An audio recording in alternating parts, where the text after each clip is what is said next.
Balogun Charles, président de l'ONG Afrique Espérance. Notre structure est une organisation panafricaine dotée du statut consultatif spécial des Nations Unies.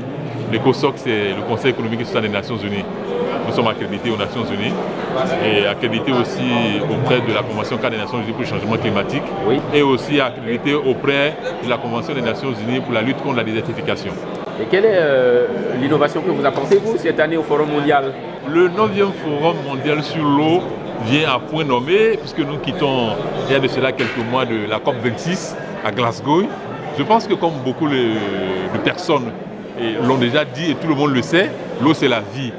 Donc venir ici, c'est vraiment très important parce que notre organisation développe déjà des micro-projets au Bénin et spécifiquement nous avons été accompagnés par l'Institut francophone pour le développement durable qui nous a accompagnés à la valorisation des déchets organiques. IFDD, qui est situé au Québec, au Canada. Et donc nous avons accompagné les femmes transformatrices de manioc dans leur activité vraiment pénible.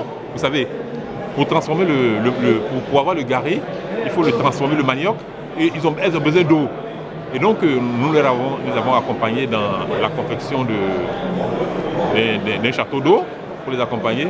Et nous avons transformé aussi les déchets organiques en biogaz, ce qui leur permet d'avoir moins de maladies de peau, de respiration qu'elles avaient lorsqu'elles utilisaient le bois de chauffe pour faire les cuissons. Et donc c'est un projet vraiment très globalisant qui permet de réduire la déforestation.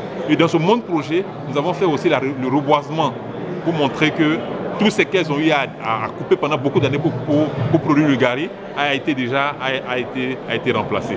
Donc en gros, nous sommes spécifiquement dans tout ce qui concerne l'adaptation et l'atténuation climatique. Tous les projets innovants qui vont dans le sens d'assouplir tout ce qui a comme effet néfaste au changement climatique aujourd'hui.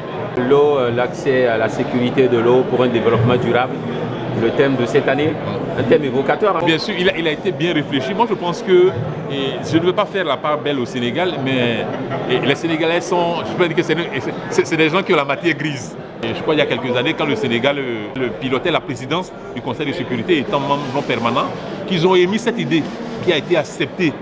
Et donc, ça fait beaucoup d'années que tout ce que nous sommes en train de voir aujourd'hui a été déjà mis sur papier. Je voudrais féliciter le chef de l'État sénégalais qui a pris à bras le corps toute cette organisation-là. Et tout ce que nous avons vu depuis que nous sommes arrivés, c'est un peu comparable à la COP qui est l'un des plus grands événements de tout le monde. Et c'est similaire.